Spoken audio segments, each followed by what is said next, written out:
शुभविवाह या मालिकेच्या 8 नोव्हेंबरच्या भागामध्ये भूमी आता सांगत असते, बाबा मला खरंच सांगा, माझं काही चुकतंय का?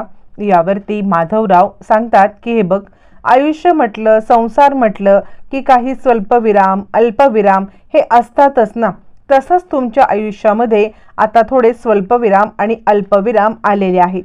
त्यामुळे मला असं वाटतं की हे आयुष्यातले स्वल्पविराम अल्पविराम हे आयुष्यामध्ये छान प्रकारची गोडी आणतात. आणि त्यामुळे मला असं वाटतंय की हा तुमच्या आयुष्यातला अल्पविराम असं समजून तुम्ही आता छानपैकी आयुष्य पुढे सुरू करायला पाहिजे. यावरती भूमी म्हणते, बाबा तुम्ही माझ्या प्रश्नाचं उत्तर द्यायचं टाळाटाळ करताय का? तुम्ही माझ्या प्रश्नाचं उत्तर टाळताय का? म्हणजे खरंच मी चुकलेली आहे का?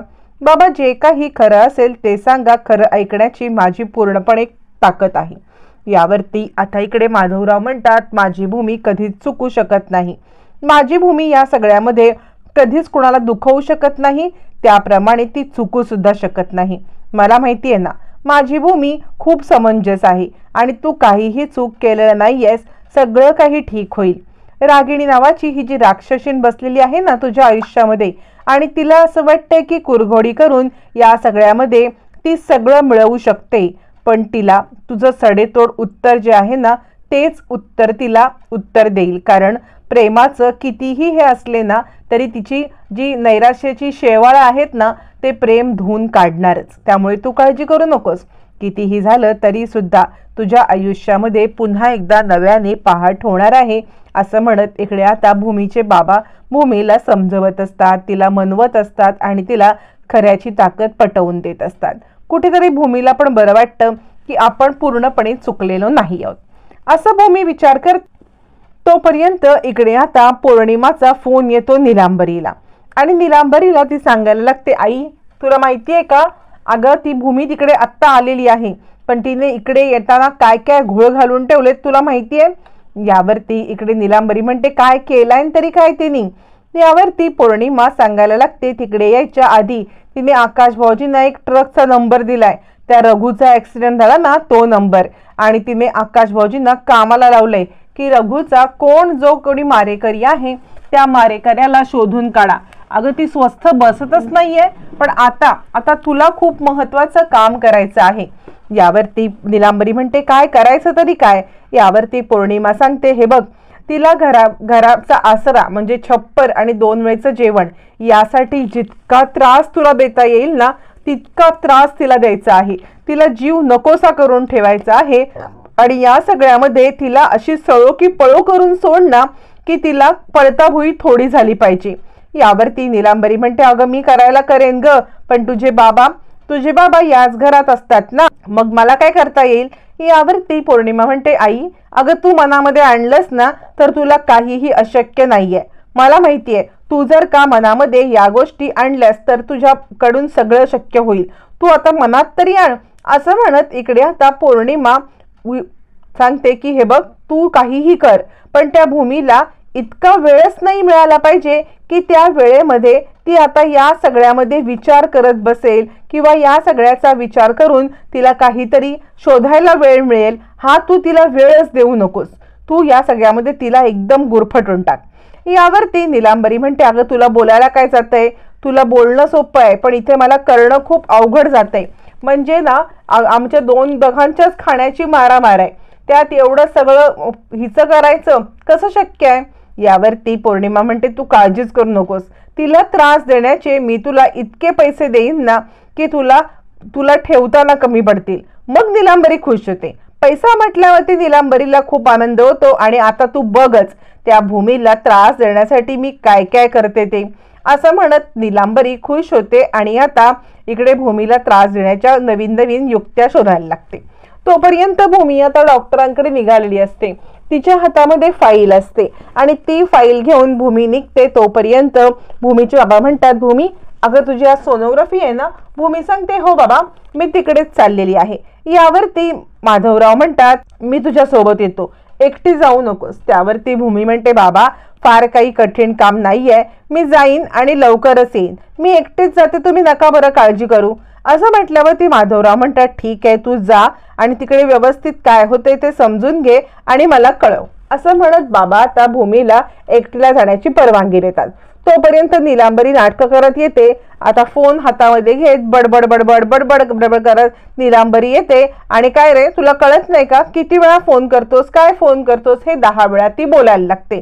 त्यावरती आता माधवराव म्हणतात कुणावरती चिडलेस आणि इतकी का बडबडती आहेस.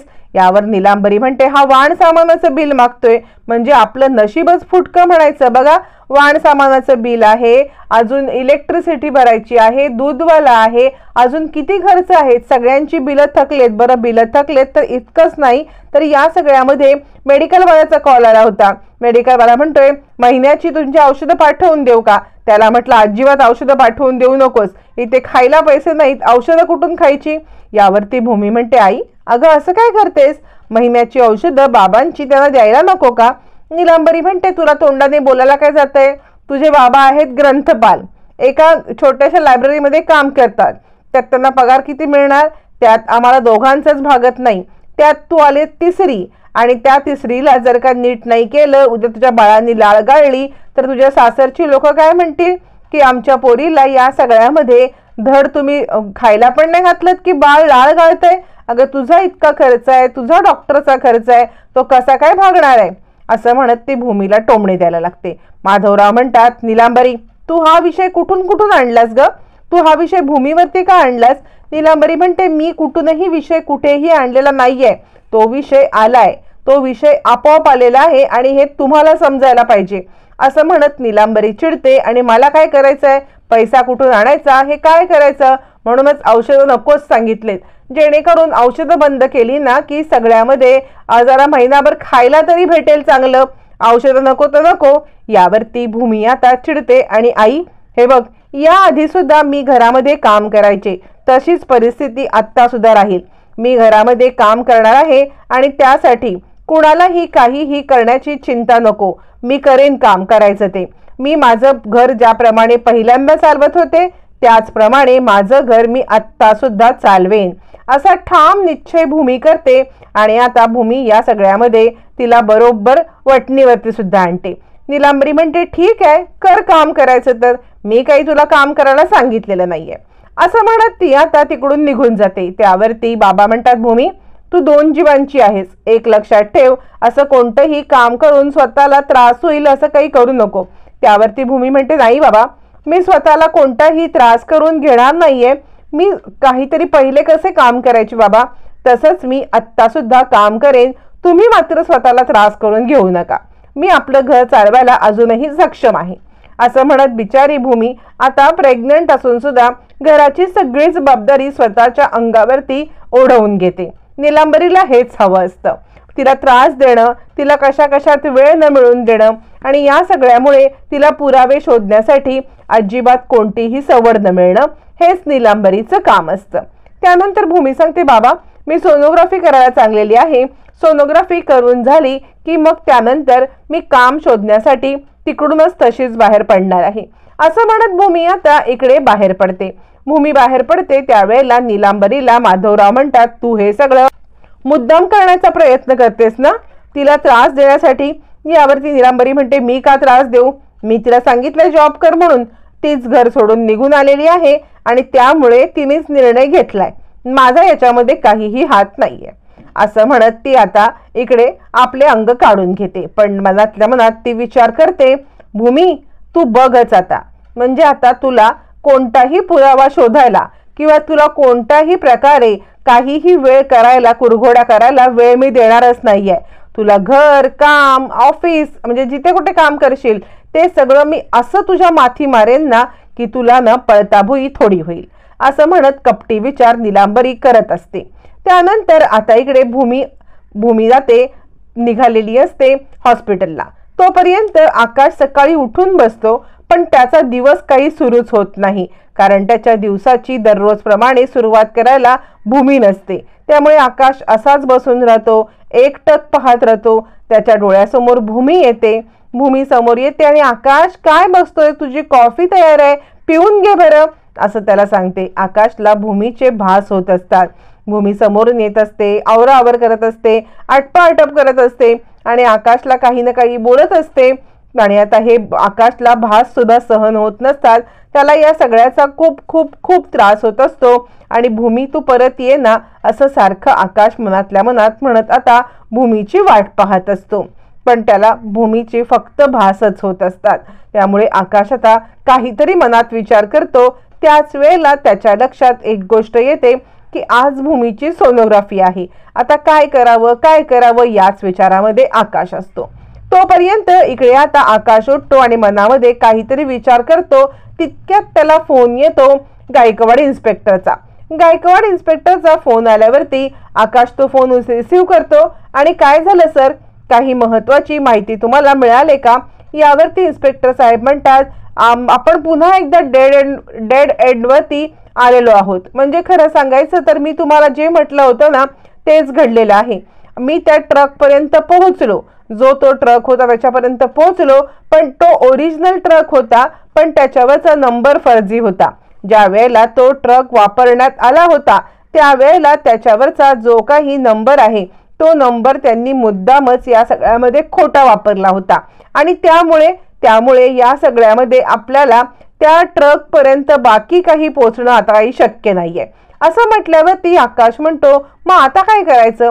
यावरती इन्स्पेक्टर साहेब म्हणतात तरी सुद्धा मी आता माझे काही सोर्सेस वापरून CCTV फुटेज किंवा अजून काही महत्वाची माहिती मिळते का हे पाहून घेतो आणि त्यानंतर मग तुम्हाला या सगळ्यामध्ये मी कळवतो.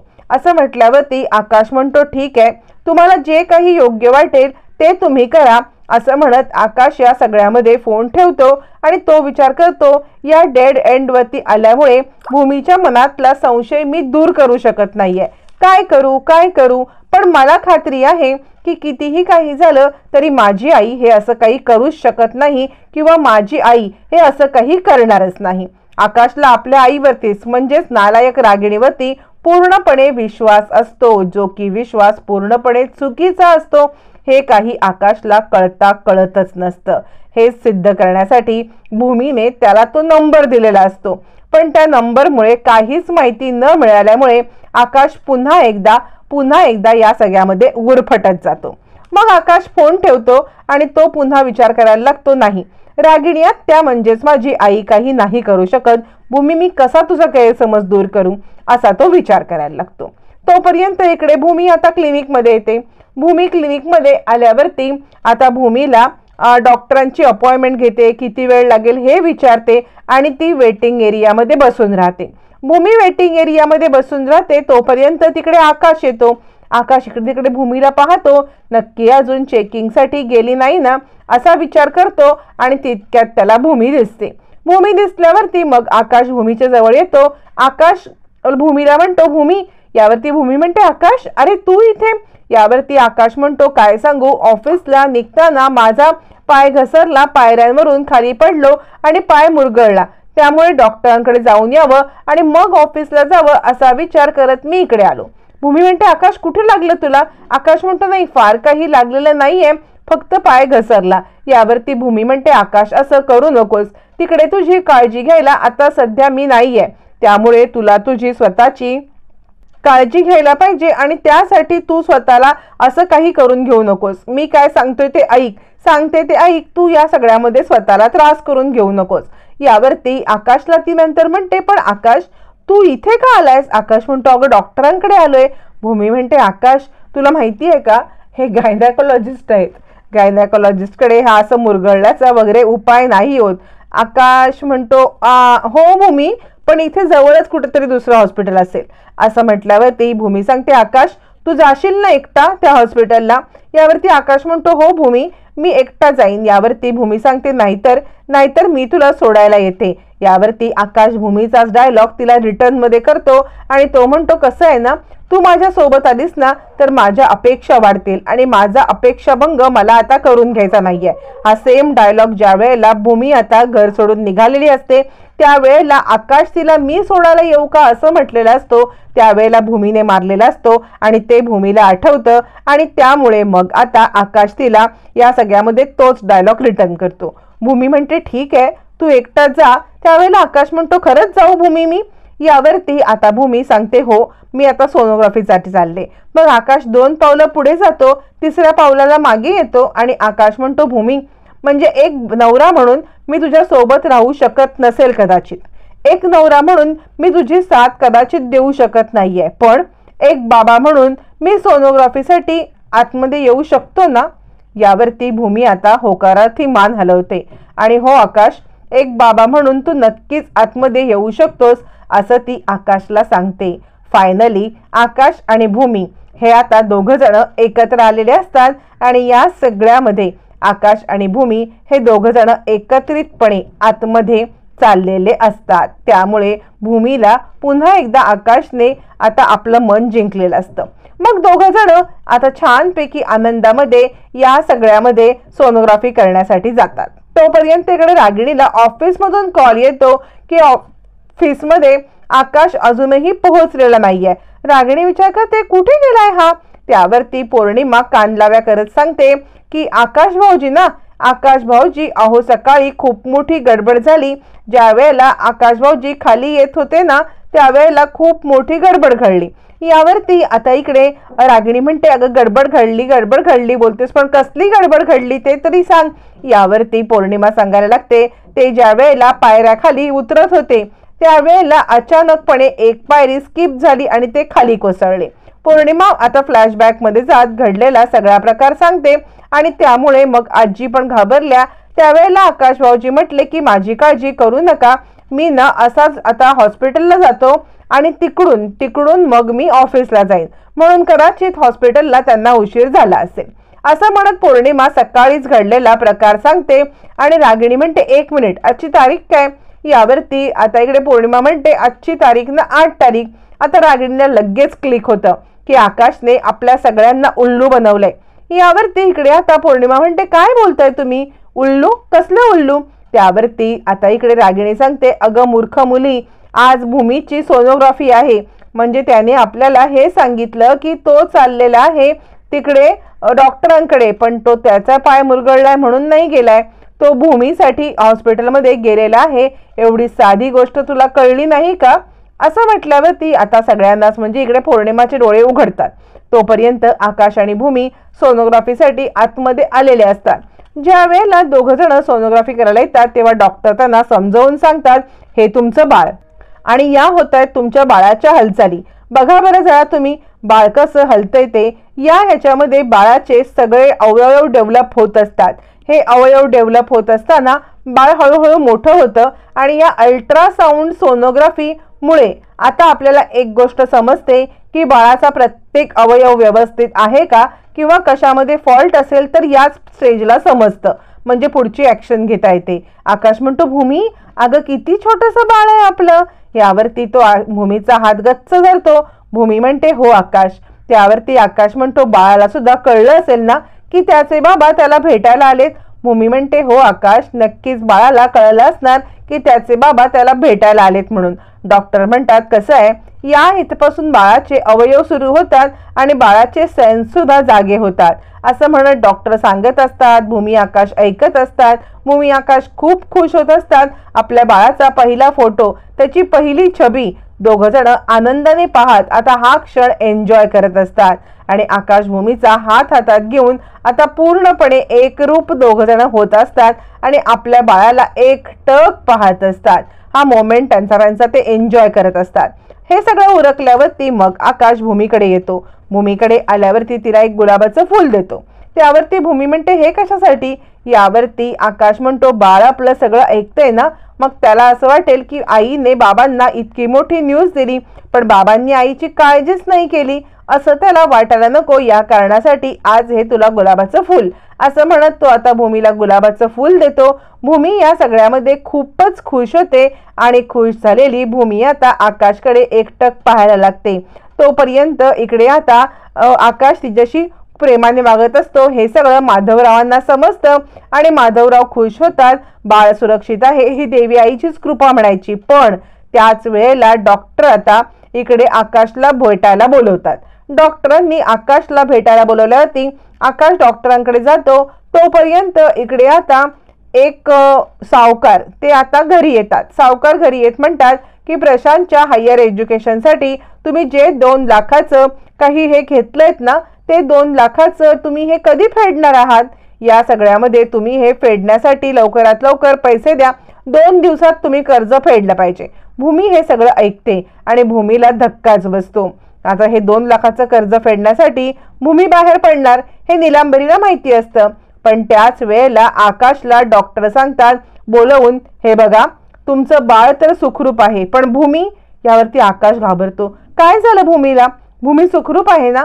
यावरती डॉक्टर म्हणतात, हे बघा तिची तब्येत नाजूक आहे, तिची काळजी घ्यायला पाहिजे, तिची मानसिक स्थिती जपायला पाहिजे. आकाशचे चांगलेच डॉक्टरांनी डोळे उघडलेले असतात, कारण भूमीच्या सध्याच्या मानसिक स्थितीला आकाशच कारणीभूत असतो आणि रागिणी कारणीभूत असते.